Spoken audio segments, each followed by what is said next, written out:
আজকে 30 বছর ধরে যেই লোক সুদ খায়, এমন কোন মুসলমান সুদখোর, এমন হারামখোরকেও যদি জিজ্ঞেস করেন যে আপনি বলেন তো সুদ খাওয়া কি, তো ওই মিয়া কি বলবে? মুস্তাহাব। কি বলবে? তো তাহলে এতটুকু কথা তো সেও জানে। কিন্তু আমলের তৌফিক যদি না হয়, মানার তৌফিক যদি না হয়, তো এই জানার সার্থকতা কি? এই জন্য দোস্ত এটা জরুরি বিষয়। এই ছেলে, এই বসো, মোবাইল এটা বন্ধ করো বেটা।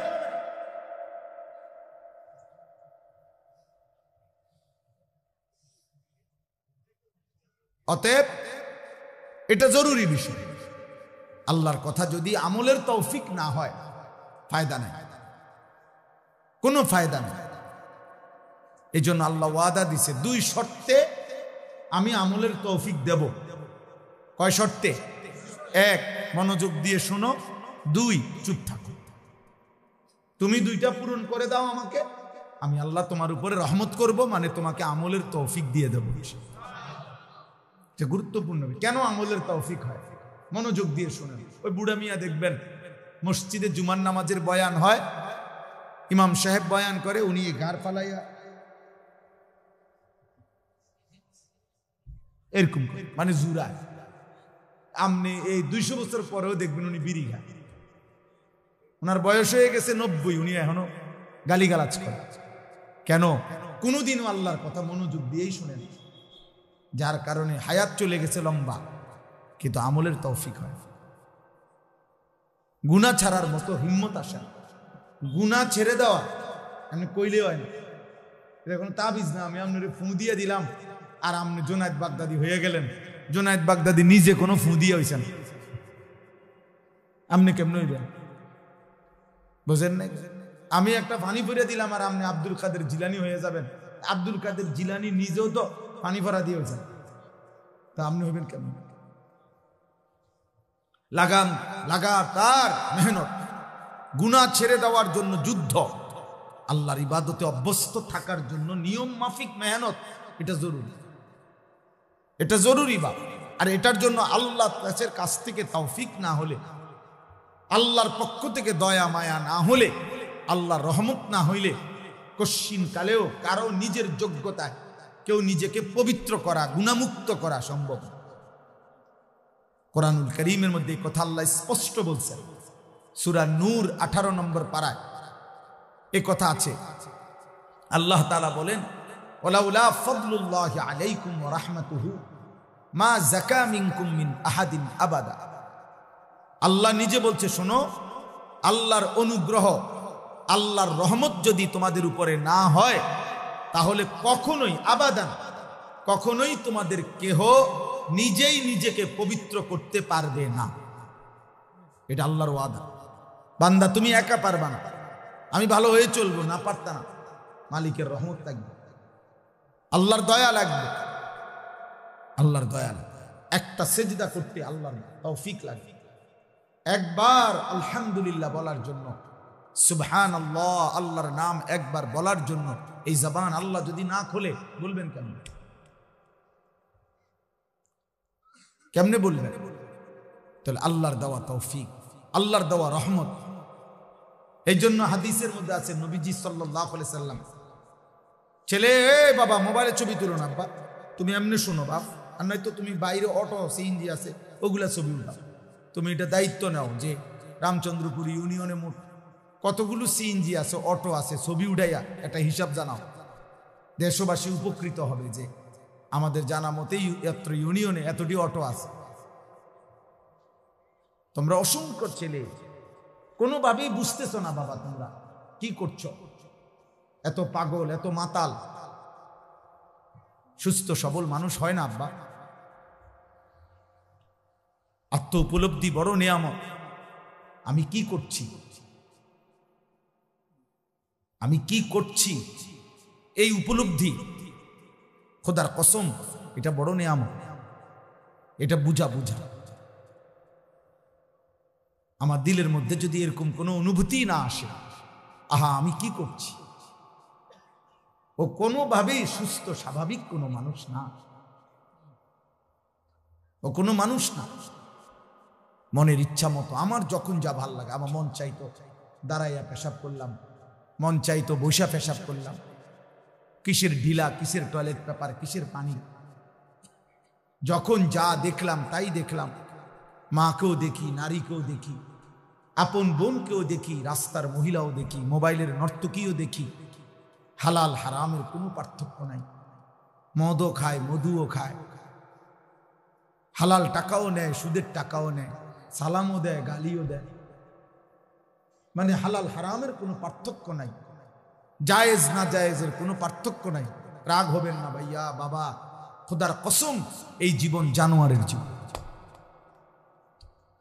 যদি আরো ভয়ঙ্কর বলি তাহলে এই জীবন কুত্তার জীবন।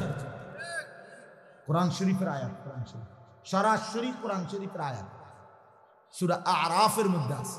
আল্লাহ বলছেন ওয়াত্তাবা হাওয়াহু ফামাসালুহু কামাসালিল কালব।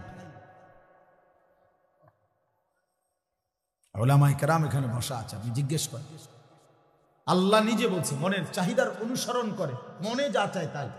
আল্লাহ বলেন তার দৃষ্টান্ত ফামাসালুহু, যে আল্লাহর হুকুম রাসূলের তরিকা, কিচ্ছুর কোনো পরোয়া নাই, তার মনে যা চায় তাই করে। খোদার কসম আল্লাহ বলছে তার দৃষ্টান্ত কামাসালিল কালব, কুত্তার মতো। ওই জীবন কুত্তার জীবন। সরাসরি কোরআন শরীফের শব্দ কামাসালিল কালব ইন তাহমিলহু ইয়ালহাস আও তাতরুকহু ইয়ালহাস। আল্লাহ বলছেন কুত্তার স্বভাব, তার উপরে যদি বোঝা চাপিয়ে দাও বা তার দৌড়ানি দাও তবুও জিব্বা লম্বা করে সে হাঁফায়। আবার যদি তাকে ছেড়ে দাও তাহলে দাঁড়াইয়া দাঁড়াইয়াও জিব্বা লম্বা করে হাঁফায়। কোরআন শরীফের আয়াত। আল্লাহ বলছে দুনিয়া লুবি, পাপী, নাফরমান, ও পেলেও অতৃপ্ত, ও না পেলেও অতৃপ্ত। এই আয়াতের তাফসীর কুকুরের স্বভাব। কুকুরকে দৌড়ানি দিছে তো জিব্বা লম্বা এরকম করে, আবার তাকে ছেড়ে দিছে এখন দাঁড়াইয়া রয়েছে তবুও সে জিব্বা লম্বা করে এমন। ইন তাহমিলহু ইয়ালহাস আও তাতরুকহু ইয়ালহাস। আল্লাহ বলছে দুনিয়া লুবি, পাপী, নাফরমানের স্বভাব এটা। ও সারা রাত উলঙ্গ ছবি দেখছে তবুও অতৃপ্ত, আবার দেখে না তবুও অতৃপ্ত। গুনাহ ওরে কখনো শান্তি দেয় না, গুনাহ কখনোই তৃপ্তি দেয় না। আল্লাহর কসম, গুনার সবচেয়ে বড় অভিশাপ, গুনাহ তৃপ্তি দেয় না। এক সাগর মদ পান করলেও মদখোর তৃপ্ত হয় না। এক গ্লাস পবিত্র পানি পান করলে মানুষ তৃপ্ত হয়েছে।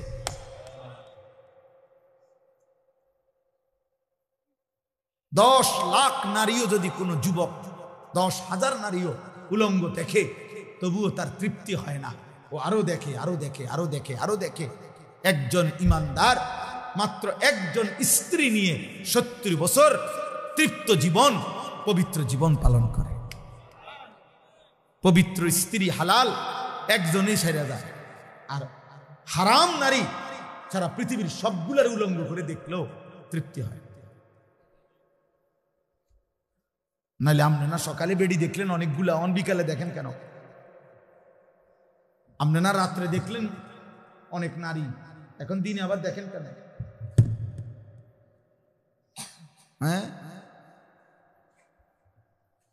গুনাহ তৃপ্তি দেয় না, গুনাহ তৃপ্তি দেয় না আব্বা। অনেক নওজোয়ান তোমরা মাশাআল্লাহ, বাকি চেহারা দেখলে বোঝা যায় সারা দিনে এক ওয়াক্ত নামাজ পড়ো না, অগণিত ছেলে।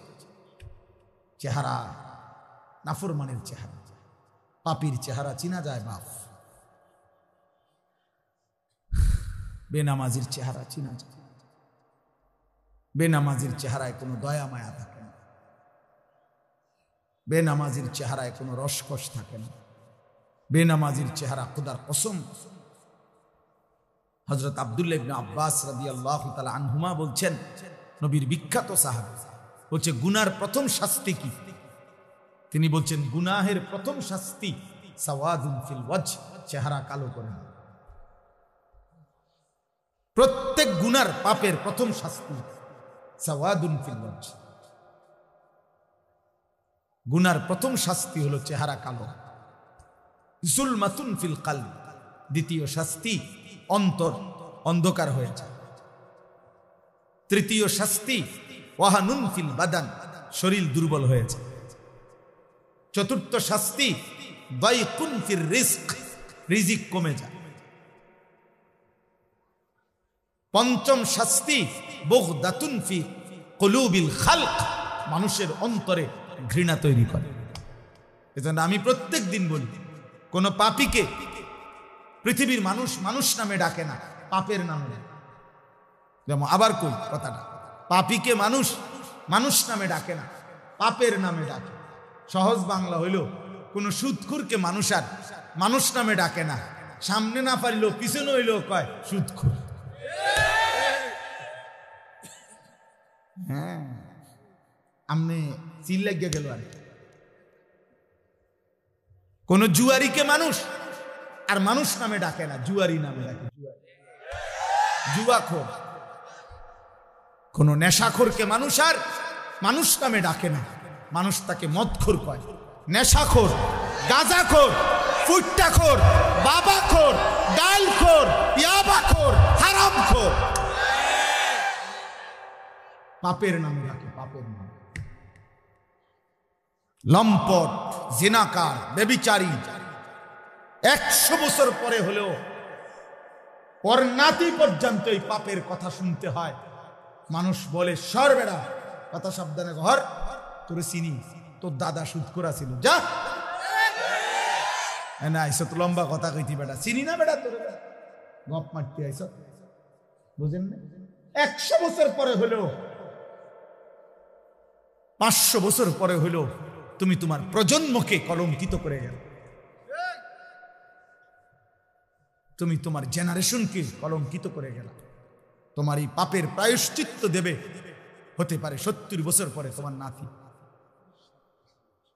60টা জেনারেশন কমপক্ষে, আল্লাহ রসুল বলছে 7 পুরুষ কমপক্ষে একটা একটা গুনার শাস্তি ভোগ করতে হবে। হ্যাঁ, এই জন্য দোস্ত আমার, বন্ধু আমার, ভাই আমার, এমন নষ্ট হইও না, এমন চরিত্রহীন হইও না বাপ, এমন বেনামাজি হইও না, এমন নাফরমান হইও না যে জগৎবাসী তোমারে আর কোনোদিন মানুষ নামে ডাকে না। আমি নিজে দেখছি, আমি নির্দিষ্ট কাউকে বলি নাই, আমি নিজ চোখে দেখছি, আমার সামনে দেখছি। ভদ্রলোকের কর্মচারী ভদ্রলোককে মনে 5 মিনিটে 15 বার কইছে জি স্যার, জি জি জি জি স্যার, জি জি জি জি জি, মানে জি কইতে কইতে ফেনা উঠে গেছে। ভদ্রলোক যখন চলে গেল, কর্মচারী কইল, কয় হুজুর মনটা চাইছে 5 হাতে একটা লাত্তি দিই। আল্লাহর কসম কইছে। আমি কইলাম ইন্নালিল্লাহ, আপনি এটা কি কইলেন? উনি আপনার বস, আপনি ওনার এটা কি কইলেন? হুজুর আপনি জানেন না, কাটটা সুদখোর, এই শব্দটা কইছে, কাটটা সুদখোর। তাহলে এটাই বললাম, হতে পারে সামনে বলতে পারে না, পিছনে হইলেও আপনার কপালে আর ইজ্জত জুটবে না, সম্মান আর জুটবে না। গুনাহ কাউকে সম্মান দেয় নাই রে বাপ, নাফরমানি কাউকে ইজ্জত দেয় না, ইজ্জত দেয় না। আল্লাহ আমাদেরকে হেফাজত করে।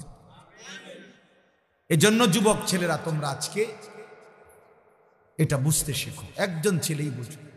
আমি বললাম না, আমি সবার সমর্থনের জন্য আসি, আমি আল্লাহর কথা বলার জন্য আসি। আমরা প্রত্যেকের এটা ভাবা উচিত, ফিকির করা উচিত। কমপক্ষে আত্ম উপলব্ধি, যে কথার থেকে আমি বলতেছিলাম যে আত্ম উপলব্ধি, এটা বড় নিয়ামত। আমার ভিতরে আমার একটা অনুভূতি জাগা যে আসলে আমি কে, কোত্থেকে আসলাম, কে আমাকে সৃষ্টি করলো, আমি কেন বানাইলো, আমি করছি কি, তিনি চান কি, আমি যা করছি তিনি কি তাই চান, তিনি যা চান আমি কি তা করছি। আফা হাসিবতুম আন্নামা খালাকনাকুম আবাসান, আল্লাহ বলেন কি ভাবছো বান্দা, তুমি কি ভেবেছো আমি তোমাকে অনর্থক বানিয়েছি? কোনো উদ্দেশ্য নাই। খাইবা, ঘুমাইবা, পেশাব পায়খানা করবা, নারী দেখবা, ছবি দেখবা, মদ খাইবা, জুয়া খেলবা, অশ্লীল উলঙ্গ দৃশ্য দেখবা, মোবাইলের নর্তকী নিয়ে পড়ে থাকবা, খালাস। এই ভেবেছ? ওয়া আন্নাকুম ইলাইনা লা তুরজাউন, তুমি কি ভেবেছো বান্দা আমার কাছে ফিরতে হবে না, আর আসতে হবে না বান্দা? বারবার এই কথা, এটা বহুবার আছে, বহু কোরআনে। কি ভাবছো? আল্লাহ আমাদের ভাবনা জাগাইতে চায়। আহাসিবান নাসু আন ইউতরাকু আন ইয়াকুলু আমান্না ওয়া হুম লা ইফতানুন। আল্লাহ বলেন, মানুষরা কি ভেবেছ? তোমরা ভেবেছো তোমরা শুধু বলবা আমি আল্লাহর উপর ঈমান আনছি, আমি মুসলমান, খালাস, আমি কোনো পরীক্ষা না নিয়ে তোমারে ছেড়ে দেব? তুমি এই ভেবেছো? কোনো কাগজপত্র লাগবে না, ঈমানের কোনো প্রমাণ দিতে হবে না। তুমি ভোটার আইডি কার্ডে লিখে দিছো মুসলমান, এই যে ফেরেশতা ভাই দেখেন, বেহেশতে দিবেন না দোজখে দিবেন, এটা তো আইডি কার্ডেই আছে, আইডি কার্ড। আল্লাহ নিজে বলছে আহাসিবান নাস,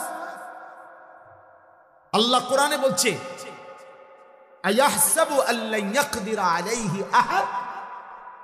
এই বান্দা কি ভেবেছো?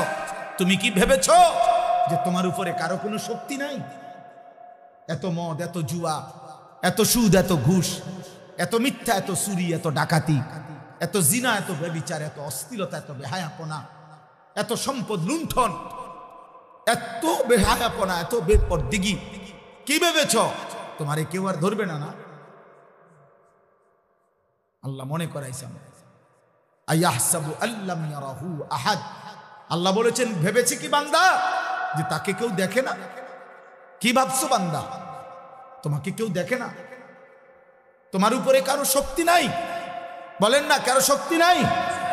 কেউ আমাদেরকে দেখে না?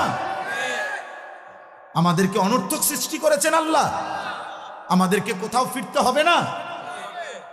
আল্লাহ কোরআনে বলছেন আম হাসিবতুম আন তাদখুলুল জান্নাহ ওয়ালাম্মা ইয়ালামিল্লাহুল্লাযীনা জাহাদু মিনকুম ওয়া ইয়ালামাস সাবিরিন। আল্লাহ বলেছেন, তোমরা কি ভেবেছো তোমরা জান্নাতে চলে যাবা, অথচ আমি তো এখনো দেখিই নাই তোমাদের মধ্য থেকে কে কে ঈমানের দাবি নিয়ে আমি আল্লাহর পথে জিহাদ করলা, যুদ্ধ করলা, জান বিলাইলা, এখনো তো আমি দেখি নাই সবর, গুনাহ থেকে ছাড়ার ক্ষেত্রে, আমার হুকুম মানার ক্ষেত্রে কে কে সবর করেছ, মজবুতির সাথে, ধৈর্যের সাথে আমার হুকুমের উপরে কে টিকে ছিলা, এটা তো আমি এখনো দেখলামই না। বেহেশতে ঢুকে লাইবা, তোমার মামুর বাড়ি, বেহেশত তোমার আব্বার শ্বশুর বাড়ি। আল্লাহ কোরআনে বলছে একই কথা, এই এক শব্দ, আম হাসিবতুম, আহাসিবা, আয়াহসাবু, একই রকম শব্দ। আম হাসিবতুম আন তাদখুলুল জান্নাহ ওয়ালাম্মা ইয়াতিকুম মাসালুল লাযীনা খালাউ মিন ক্বাবলিকুম মাসাতহুমুল বাসাউ ওয়াদ-দাররাউ ওয়া যুলজিলু। আল্লাহ বলে, কি ভেবেছো বান্দা বেহেশতে চলে যাবা?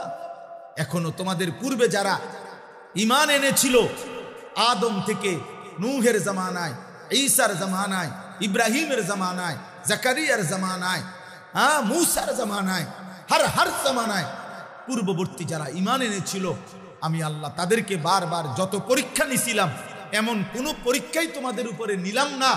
এমনি এমনি বেহেশতে চলে যাবা, এমনি চলে যাবা বেহেশত। হ্যাঁ, ওয়ালাম্মা ইয়াতিকুম মাসালুল লাযীনা খালাউ মিন ক্বাবলিকুম, অথচ এখনো তো তোমাদের পূর্ববর্তীদের সমপরিমাণ মুসিবত তোমাদের উপরে আসেই নাই, এর আগেই বেহেশতে চলে যাবা। আমি স্বর্ণ বাজাইয়া নেব না, জমা দিলেই স্বর্ণ, না না, স্বর্ণের কারিগর এমন জায়গা থেকে নিয়ে মাফে, স্বর্ণের মাফের জায়গার মধ্যে এটা এমন গ্লাসের ভিতরে আটকানো থাকে, এক জাররা বাতাসও যাতে না, এক সুতা বাতাস লাগলে ওজনে হেরফের হয়ে যাবে, ওজনে হেরফের হয়ে যাবে। এই মাত্র কিনা নিছেন, 1 ঘন্টা পরে আবার বেচতে নিলে আবার গাইড কাটা যাবে, আবার কি, আবার কাটবো। সকালে নিছেন, বিকালে ফেরত। আল্লাহ বলেন, আমি পরীক্ষা করব বান্দা। পূর্ববর্তী জামানা যারা ঈমানের পরীক্ষা দিছে, এক আসিয়া, হযরতে আসিয়া, তিনি পৃথিবীবাসীর সামনে প্রমাণ করে দেখাইছে ফেরাউনের মতো নিকৃষ্ট কাফেরের ঘরে হযরতে আসিয়া ইমানদার ছিল। ভাইয়া, শুধু এই এক নারীর ঘটনা পূর্বের শুনলেই তো কলিজা কাইপা উঠার কথা।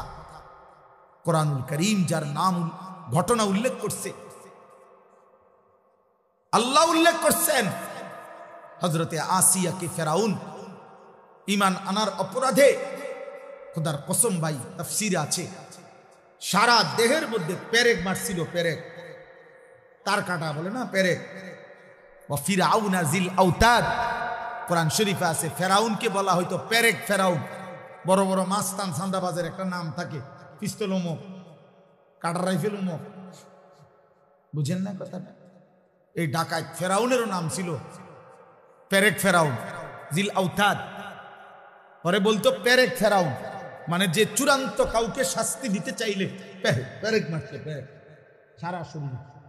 এই আসিয়াকে সারা শরীরে পেরেক মাইরা, এরপরে এবার বলছে, রক্ত ঝরছে, বলছে আসিয়া এখনো সুযোগ আছে, মুসার ওই কালেমা ছেড়ে দাও, ঈমান ছেড়ে দাও। হযরতে আসিয়া বলছে, ফেরাউন তোমার মতো বাদশাহ 1000 বার ছেড়ে দেওয়া যায়, রাজপ্রাসাদ ছেড়ে দিলাম, রাজরানীর মর্যাদা ছেড়ে দিলাম, কিন্তু ফেরাউন তুমি জানো না কলিজায় যে ঈমান জমা, রবের প্রতি যে বিশ্বাস জমেছে, ঈমান ছাড়া যায় না, ঈমান ছাড়া যায় না। তাফসীরের মধ্যে আছে ফেরাউন বলছে তার সৈন্য সামন্তকে, আসিয়াকে জীবন্ত জবাই না করে এই অবস্থাতেই ছাগলের চামড়া, গরুর চামড়া যেমন ছিলে এরকম চামড়া ছিল জীবন্ত আসিয়ার শরীর, আমার ইবাদত করবা কি? এখন আমরা বলেন আমরা রাজি কিনা? আল্লাহকে মানতে চাই কিনা? গুনাহ ছাড়বো কিনা? বন্দিগি করব কিনা? তো আল্লাহর কাছে বলেন যে আল্লাহ আপনার গোলামি করব, আপনার কাছেই সাহায্য চাই। আল্লাহ বলবে বান্দা ঠিক আছে আমি সাহায্য করব। আল্লাহ আমাদের সকলকে ঈমান আমলের দৌলত দান করেন। আমি একটা মিনিট শুধু প্রত্যেকের কাছে অনুরোধ, একটা বিষয়, এই মাদ্রাসা আজকে 20তম মাদ্রাসা, 20 নভেম্বর মাহফিল, এই খাদিজাতুল কুবরা তেমুরিয়া এই মাদ্রাসা আলহামদুলিল্লাহ কষ্ট করে মেহনত করে তিল তিল করে মাদ্রাসাটা চালু আছে।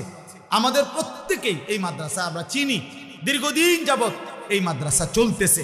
আমার প্রিয় ভাই, এক্ষুনি ইনশাআল্লাহ আমার অনেক মহব্বতের কলিজার টুকরা ভাই হাফেজ মাওলানা মারগুবুর রহমান ইনশাআল্লাহ তিনি বয়ান করবেন, সংক্ষিপ্ত কথা বলবেন আপনাদেরকে। মাঝখান দিয়ে আমি শুধু এই 2টা মিনিট প্রত্যেকে আমার একটা অনুরোধ, আমার শায়েখ আল্লামা মুফতি মুশতাকুন নবী কাসিমি হুজুর সবসময় বলে যে যখনই কোনো ভালো কাজ হয় যেখানেই তুমি সেখানে মিশে যাও, অল্প হোক বেশি হোক।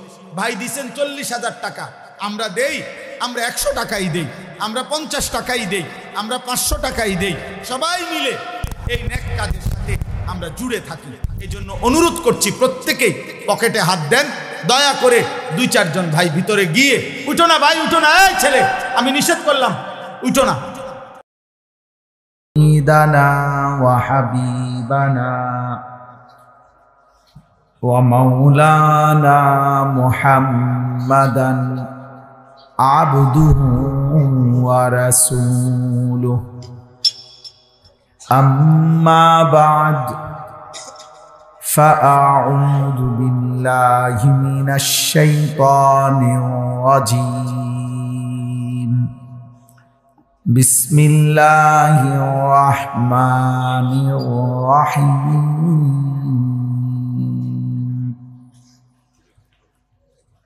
الحمد لله رب العالمين الرحمن الرحيم مالك يوم الدين إياك نعبد وإياك نستعين सदक़ल्लाहु मौलाना अज़ीम। वक़ाल नबीयुना सल्लल्लाहु अलैहि वसल्लम खैरुकुम मन तअल्लमल कुरआन व अल्लमह। अल्लाहुम्मा सल्लि अला मुहम्मदिन व अला आलि मुहम्मद कमा सल्लैता अला इब्राहीम व अला आलि इब्राहीम इन्नका हमीदुम मजीद।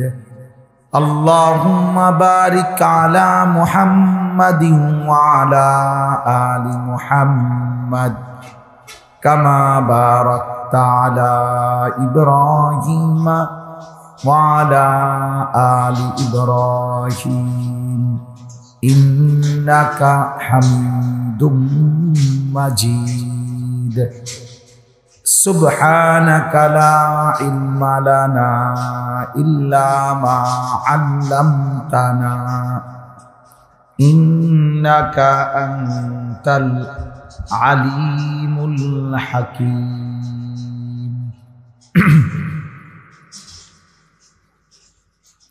আলহামদুলিল্লাহ, আল্লাহ পাক রব্বুল ইজ্জত যুল জালাল ওয়াল ইকরামের ফজল কারাম, রব্বুল আলামিনের অপরিসীম ইহসান, মেহেরবানি, দয়া, আল্লাহ তাআলা আমাদেরকে আজ 18 নভেম্বর 2025 রোজ মঙ্গলবার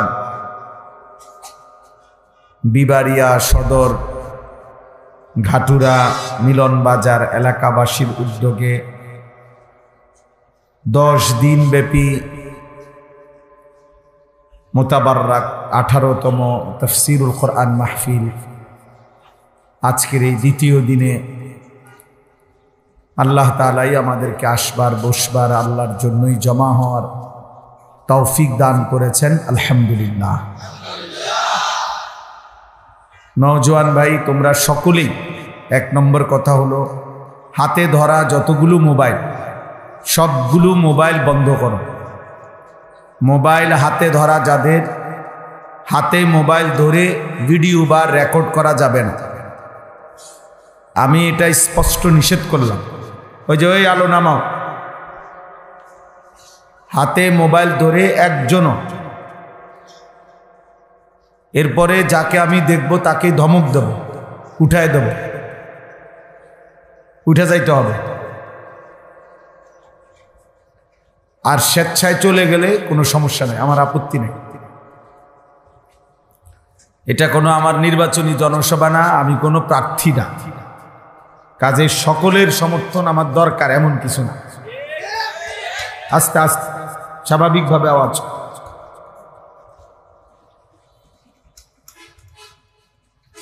এজন্য এটা জরুরি যে আমরা আখিরাতের জন্য আসছি, আল্লাহর কোরআন শুনবার জন্য আসছি। মোবাইল হাতে থাকলে মনোযোগ হয় না। কোরআনুল কারীমের মধ্যে আল্লাহ তাআলা স্পষ্ট আদেশ করেছেন, ওয়া ইযা কুরিআল কুরআন ফাসতামিউ লাহু ওয়া আনসিতু। যখন আমার কোরআন পড়া হয়, আল্লাহ নিজে বলছেন যে তোমরা মনোযোগ দিয়ে শোনো এবং চুপ থাকো। লাআল্লাকুম তুরহামুন। যদি তোমরা মনোযোগ দিয়ে শোনো এবং চুপ থাকো, আল্লাহ নিজে ওয়াদা দিয়েছেন অবশ্যই তোমাদের উপরে রহমত বর্ষিত হবে। এখন রহমত বর্ষিত হবে মানে কি? আল্লাহ তাআলা তোমাকে আল্লাহর কথার উপরে আমল করার তৌফিক দান করবে,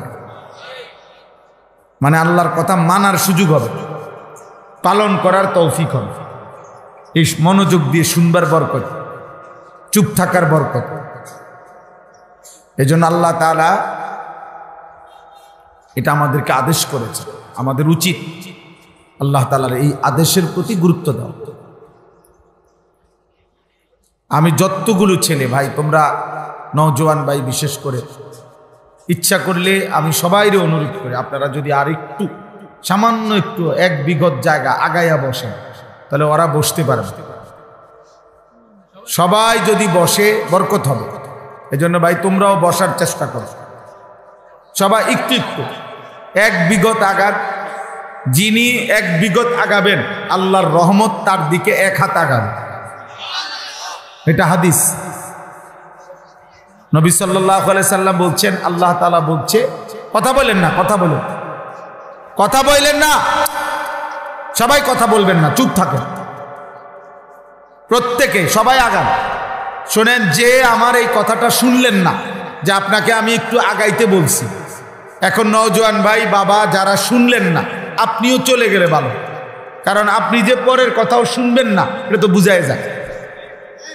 তো আর আপনি তো প্রথম কথাই শুনলেন না, তো প্রথম কথায় তেরামি করলে পরের কথায় যে আপনি মানবেন তার কি নিশ্চয়তা আছে? এই জন্য প্রত্যেকে নড়েন, আরেকবার নড়েন, এটা সম্ভব। আমরা সবাই মিলে একটু আগান, কথাটা গুরুত্ব দেন। যে ভাই তোমরা বসো, পিছনে গিয়া হোক, এখানে প্রয়োজনে নিজেদের দুইটা জুতা একসাথ করে ওইখানে বসো, অল্প কতক্ষণ, সব মিলাইয়া সর্বোচ্চ 1 ঘন্টা সময়। এই 1 ঘন্টা সময় আল্লাহর কথা সবাই বসে শুনে। ছেলেরা বসো, আমি বললাম, যদি কারো মানতে কষ্ট তোর চলে যাও তুমি, যদি কোনোভাবেই বসতে রাজি না হও চলে গেলে ভালো, দয়া করে, এটা কোনো ভোট চাচ্ছে আসছি না, এখানে বসে শুনতে হবে। বসেন, প্রত্যেকেই বসেন, আল্লাহর কথা বসার আদব এটা, যেমনে পারেন এমনি বসেন। যে যতক্ষণ শুনবেন আল্লাহর কথা বসে শুনেন, বরকত হবে। আরে ভাই ফায়দা দরকার। 10 দিন ব্যাপী তাফসিরুল কোরআন মাহফিল, অনেক মেহনতের মাহফিল। প্রতিদিনকার এতগুলো বক্তা, নিয়ম মাফিক ব্যবস্থাপনা করা, ইন্তেজাম ঠিক রাখা, সকলের মেহমানদারি ঠিক রাখা যথেষ্ট ঝামেলার কাজ। আমরা একদিনের মাহফিল মাদ্রাসায় নিজে করি দেন, হুঁশ থাকে না। এজন্য আলহামদুলিল্লাহ আজকে 18তম। তাইলে এভাবে যদি 18 বছর 10 দিন করে হয়ে থাকে, কতদিন হইল? আলহামদুলিল্লাহ। আমার উস্তাদে মুহতারাম আল্লামা হযরত মাওলানা মুফতি আসগর হোসেন সাহেব, আমি হুজুরের সরাসরি ছাত্র, কিন্তু এরপরও অনেকবার, কতবার যে ফোন দিছেন, যোগাযোগ রাখছেন, ঠিক আসেনি, মনে আসেনি, আইসা পড়বা। পরশুদিন আমি তেলিনগর মাহফিলে গেছি, ওইখানেও হুজুর বলছেন যে 10টার ভিতরে চেষ্টা করবা চলে আসতে, আরো আগে পারলে আর একটু আগে আইসো। তাইলে এই যে ফিকির, অনেক ফিকির, অনেক মেহনতে ভাইয়া একটা মাহফিল, এটা যদি কোনো ফায়দা না আসে, ওই কাকা এই আওয়াজ এটা বাড়ি দেয় কাইলে,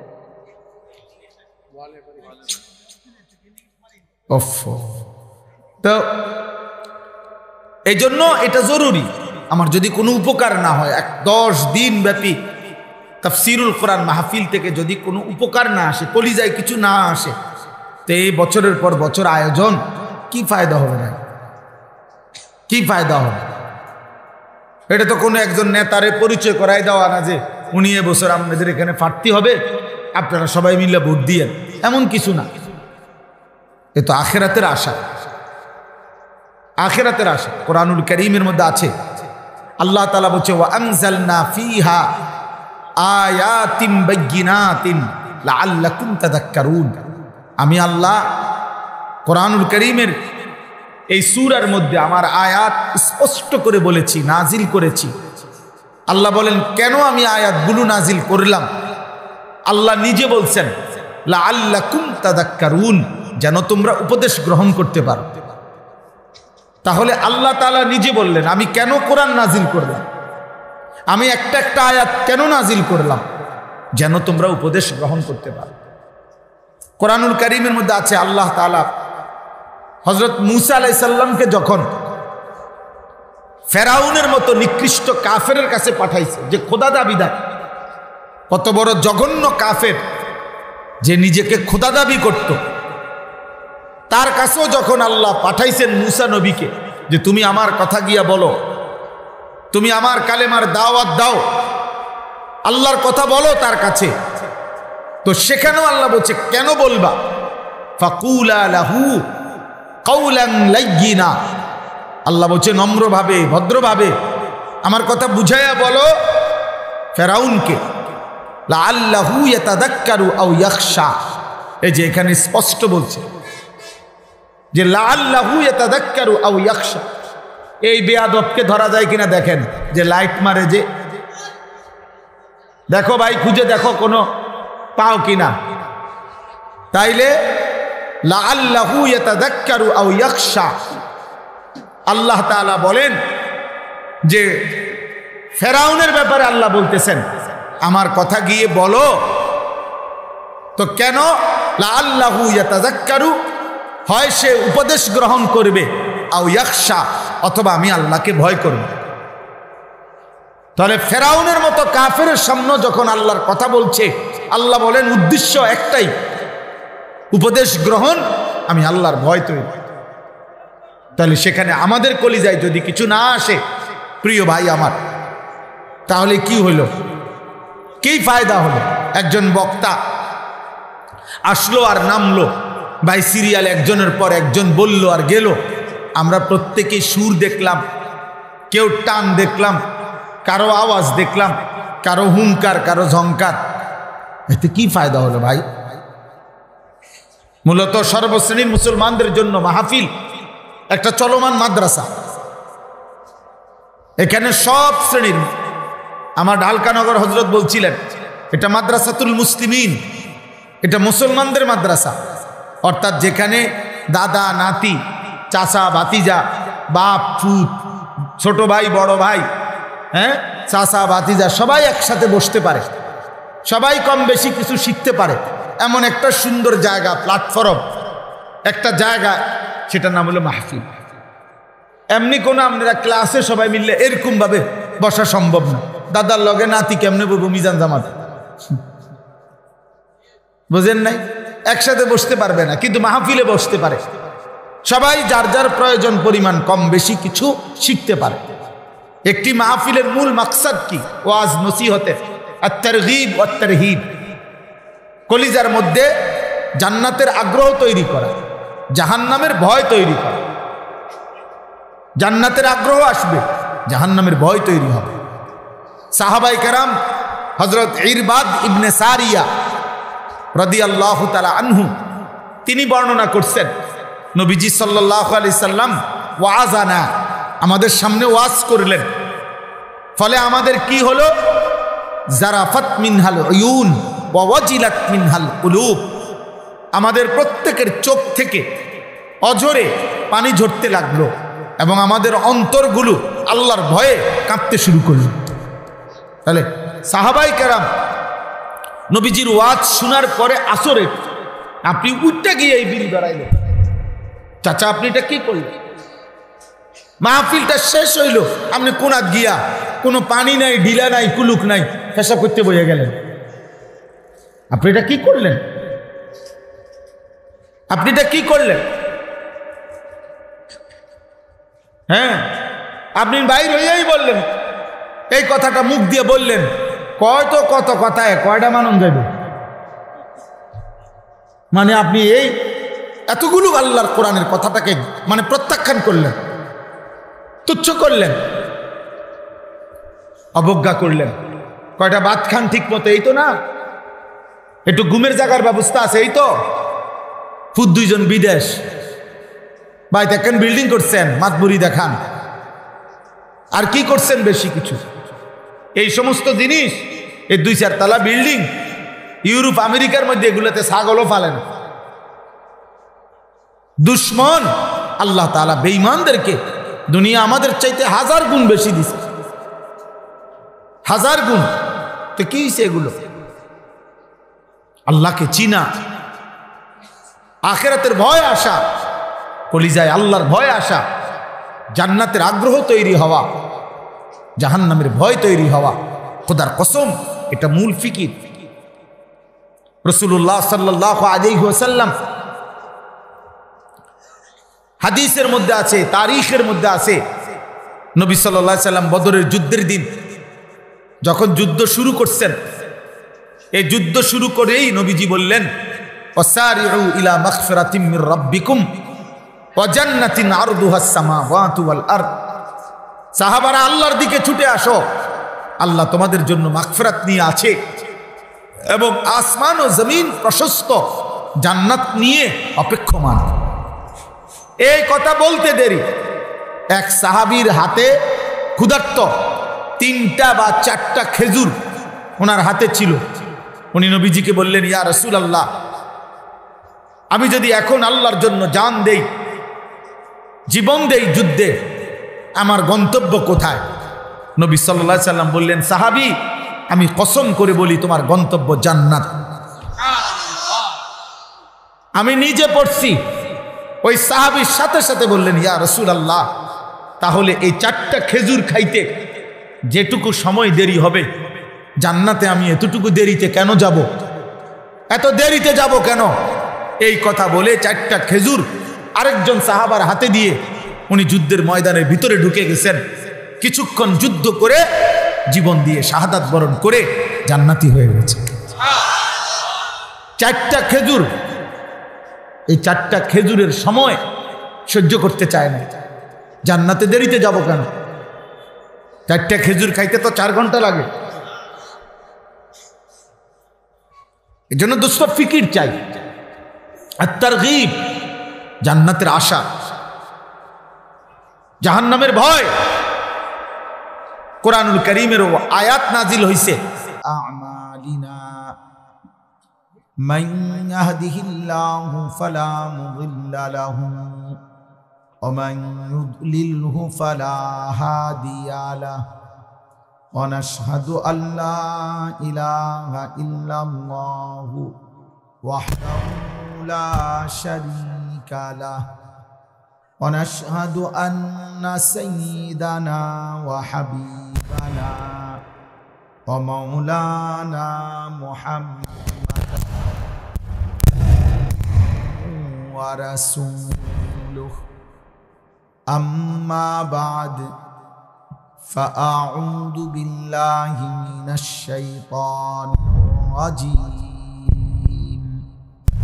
بسم الله الرحمن الرحيم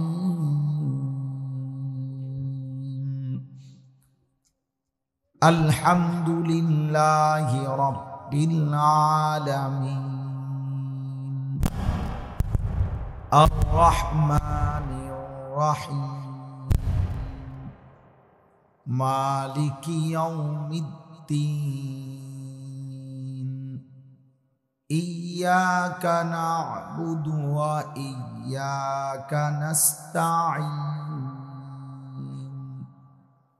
صدق الله مولانا العظيم وقال نبينا صلى الله عليه وسلم خيركم من تعلم القرآن وعلمه اللهم صل على محمد وعلى آل محمد كما صليت على إبراهيم وعلى آل إبراهيم إنك حميد مجيد اللهم بارك على محمد وعلى آل محمد كما باركت على إبراهيم وعلى آل إبراهيم إنك حميد مجيد سبحانك لا علم لنا إلا ما علمتنا إنك أنت العليم الحكيم আলহামদুলিল্লাহ। আল্লাহ পাক রব্বুল ইজ্জত যুল জালাল ওয়াল ইকরামের ফজল কারাম, রব্বুল আলামিনের অপরিসীম ইহসান, মেহেরবানি, দয়া। আল্লাহ তাআলা আমাদেরকে আজ 20 নভেম্বর 2025 রোজ বৃহস্পতিবার কুমিল্লা জেলা মুরাদনগর উপজেলাধীন তেমুরিয়া ঈদগাহ মাঠে তেমুরিয়া খাদিজাতুল কুবরা রাদিয়াল্লাহু তাআলা আনহা বালিকা মাদ্রাসার উদ্যোগে আজকের এই 20তম বার্ষিক ইসলামী সম্মেলনে আল্লাহ তাআলাই আমাদেরকে আসবার বসবার আল্লাহর জন্যই জমা হওয়ার তৌফিক দান করেছেন। আলহামদুলিল্লাহ। মুআজ্জাজ মুহতারাম হাজিরিন, নওজোয়ান ভাই, বয়স্ক বাবা, সবাই মিলে অল্প কিছুক্ষণ সময় আল্লাহর কোরআনের কিছু কথা আমরা প্রত্যেকে মনোযোগ দিয়ে শুনতে চেষ্টা করি। মোবাইল হাতে ধরে রাখলে মনোযোগ হয় না। মোবাইল হাতে ধরে ভিডিও করলে, রেকর্ড করলে দিল জমে না। এই জন্য আমি স্পষ্ট নিষেধ করলাম, একজনও মোবাইল হাতে ধরে রেখে ভিডিও বা রেকর্ড করবেন। ছেলেরা, তোমরা আমার এই কথা মানো। প্রিয় ভাই, তোমার জন্য বললাম, যদি মানতে কষ্ট হয় তো চলে গেলে ভালো। দয়া করে তুমি যদি চলে যাও, আমার তেমন কোনো অসুবিধা হবে না। ব্যক্তিগতভাবে যেহেতু আমি কোনো প্রার্থী না, তো কাজেই আমার এটা কোনো নির্বাচনী জনসভা না, আমার কোনো মার্কাও নাই। তাইলে কাজেই সবার সমর্থন আমার দরকার এমন কিছু না। আমার দরকার আখিরাত। আর আখিরাতের কথা, আল্লাহর কথা আল্লাহ বলছেন, একজনের কাছেও বললেও চলবে, 1 লাখের কাছেও বললে চলবে, সমান গুরুত্ব বরাবর। একজন শুনলেও যেই গুরুত্ব, 1 লক্ষ শুনলেও সমান গুরুত্ব। এজন্য আমি অনুরোধ করছি প্রত্যেকে, কেউ দাঁড়িয়ে না থাকে, একজনও এখানে বসতে হবে। ছেলেরা ভাই বসো, এখানে তোমরাও বসো। আর বসতে যদি প্যান্টে সমস্যা হয় তো চলে যাও। হ্যাঁ, আমার কোনো অসুবিধা নেই, কেউ চলে গেলে আমার কোনো আপত্তি নেই, কিন্তু বসে শুনতে হবে। এই যে এই ছেলেরা বসো, তোমরা প্যান্ডেলের ভিতরে বইতে হবে। না বসলেও কোনো সমস্যা না, চলে গেলে আমার কোনো আপত্তি নেই। মাশাআল্লাহ। বউ ভাই বউ, যেমনি আছে এমনি বসো, না হয়তো জুতা 2টা একসাথে করে বসো, ওটার উপরে বসো। আপনারা বসেন, ওই যে আপনারা 2-3 জন বসেন। চাচা, আপনার বসতে অসুবিধা হলে চেয়ার দেন না। তোমরা এনে দাঁড়ায় আছো কেন? আহাম্মক কোথা করে আবার হাসে। বসো। মাশাআল্লাহ, এটা একটা গুরুত্বপূর্ণ বিষয়। দেখেন, আল্লাহর কথা কম হোক বেশি হোক, 2টা জিনিস লক্ষণীয়। একটা হলো মনোযোগ দিয়ে শোনা, আল্লাহর আদেশ। ফাস্তামিউ লাহু ওয়া আনসিতু। আল্লাহ বলছে, যখন কোরআন পড়া হয়, আমার কথা বলা হয়, মনোযোগ দিয়ে শোনো এবং চুপ থাকো। এটা আল্লাহর আদেশ। আল্লাহ বলছেন, যদি মনোযোগ দাও, চুপ থাকো, তো আমি আল্লাহ ওয়াদা দিলাম, লাআল্লাকুম তুরহামুন, অবশ্যই তোমাদের উপরে রহমত বর্ষিত হবে। কি শর্তে? 2 শর্তে। যদি মনোযোগ দাও এবং চুপ থাকো, আল্লাহ বলছে তোমাদের উপরে রহমত বর্ষিত হবে। আর তাফসিরের মধ্যে আছে, রহমত বর্ষিত হবে মানে কি? মানে হলো আল্লাহ তোমাকে আল্লাহর কথার উপরে আমল করার তৌফিক দিবে, আমলের সুযোগ দিবে। এমনি কম বেশি কোরআন সুন্নাহর কথা, ইসলামী কথা আমরা সবাই জানি, বলতে কইলে কেউই কোনো কম কইত, এগুলো সবাই বলতে পারে। সাদওয়ানের মধ্যে অনেক কথা হয়, কথা সবাই জানে কম বেশি, কিন্তু সেটা আমলে পরিণত হওয়া, সেটা হলো প্রকৃত সার্থকতা। মনে করেন আজকে 10 বছর ধরে যে কোনোদিন 5 ওয়াক্ত নামাজ পড়ে নাই, এমন নাফরমানকেও যদি জিজ্ঞেস করেন, ও বলবে, তারে যদি বলেন যে বাবা বলেন, ভাই বলেন নামাজ কয় ওয়াক্ত, সেও বলবে 5 ওয়াক্ত। তাহলে এতটুকু কথা সেও জানে, কিন্তু এই জানাটা তো যথেষ্ট হলো না, আমলের তৌফিক হলো না, সার্থকতা কোথায়?